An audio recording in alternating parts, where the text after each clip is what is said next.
Hi, my name is Frank Columbia. I'm at the 2010 XFC. I'm very lucky to be here this year and very excited about the event. There are a lot of terrific pilots. I'm lucky enough to be flying the new T-Rex 700E by Align. I want to thank Assurance RC, Horizon Hobby, Scorpion Motors, Thunder Power Batteries, and Edge Blades for equipping my machine very well with some really good equipment. Very excited about the new helicopter. It's putting out about 5 horsepower. It's been very consistent from beginning to end, and it's working really well for me. How your runs going so far? The event's going pretty good. The first round yesterday was a little bit of a rough start for me. I felt it was a little bit better today. The known maneuvers are definitely challenging, and I'm really excited about getting to the freestyle. The T-Rex 700E, everybody's curious about it, excited about the new product.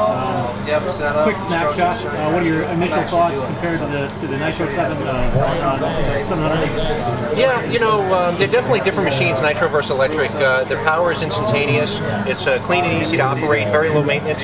You know, one of the things I happen to like is how the battery loads and unloads from the machine. And what's neat about what Align did in this configuration is the 2 batteries go on one battery rail and or a battery plate, and they slide in on a rail into the machine. You can adjust the CG by moving the batteries further forward or further back, and then they Velcro strap into the machine. So the application of taking the batteries in and out is really simple on this machine. I thought it was really a great design idea in the helicopter. Different also than the Nitro is the frame setup. They did make it lighter than the T-Rex 700 Nitro. They redesigned the gear and have some lightweight gear on it. They put some more chrome-looking stainless parts as well. And a lot of similarity between the Nitro comes in from the tail back.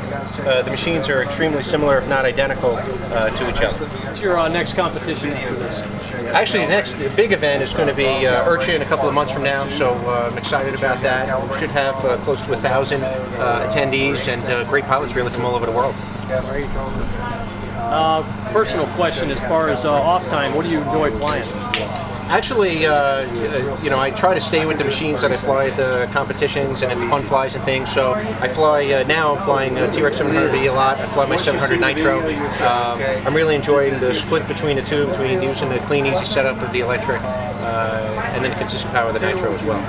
Do you notice that switching between Nitro and electric changes up your flying style? Or yeah, I think so. I think that, you know, especially using now flybarless, which is a big difference between my 2 machines, is that the flybarless is very smooth, accurate, flies very straight. It's definitely a different feel than the flybar machine, and both have their own differences that kind of make them fun within their own right. I think that the flybarless machine autos better than the flybar helicopter. Do you have a preference, personal preference? No, right now I'm 50-50 down the line. I'm having, it was kind of a breath of fresh air to see Align come out with this helicopter, and it's kind of fun, you know, doing different things with both of them, so I'm going to say I'm definitely split down the middle right now. What else do you fly? Anything smaller? All of them. I have a T-Rex 450 that I fool around with locally. Yeah, I think it's a lot of fun. You know, another good design. It's easy, you know, simple. It has really good power. So I've been having some fun with that as well. Is that your backyard flyer? Or, That's exactly what it is. That's the close on the driveway. Hope nobody's watching helicopters. Yeah, yeah. You know? Give us your thoughts on flight simulators. How have they helped you, or do you use them? Yeah, I think for my progress, they were critical. You know, the red button on the controller makes it a lot easier when you crash to do the reset. I think it's a great orientation trainer. I think as far as getting the understanding how the helicopter might feel in different orientations is good, and it's a lot easier to spend the time on the simulator sometimes than it is to burn the fuel or the batteries getting those down. If you had any advice for somebody just getting into the hobby, all right, say they want to transition to this point, what do you suggest from somebody just walking into a hobby shop? You know, my opinion is you definitely want to get the best equipment that you can afford, because the better the equipment is, the easier it'll be to work with, more dependable, reliable. I'm using, you know, in this machine I have JR8717 HV servos, very high tech, high power servos. I'm using the 7100R receiver. I'm flying a DX7SE radio and have had, you know, really very good success with it. But for a beginner to get into the hobby, you know, smaller is less intimidating. Absolutely a simulator. Buddy up with some guys at the field, look what they're flying, and you generally want to get a machine that's similar to what they're flying. And I think the advantage of that is that when you do need help wrenching on your machine or setting it up, you'll have people that are comfortable with working on the helicopter.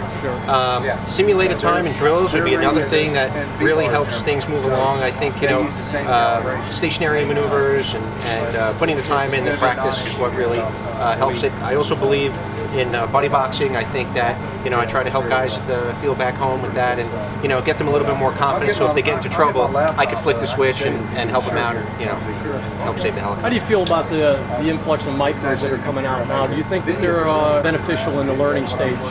Yeah, I think, you know, again, smaller helicopters, you know, again, I would say, like, you know, the E-Flight brand and the Blade CXs and CPs and that sort of thing was actually where I started, because, you know, when you're in your dining room or living room or somewhere flying them around, they're less intimidating, they're not going to create damage, they're dependable, they can take a beating, and again, it's all about that orientation training, getting past that hovering stage, which was, you know, I mean, it goes fast, but, you know, that's one of the hardest things to learn.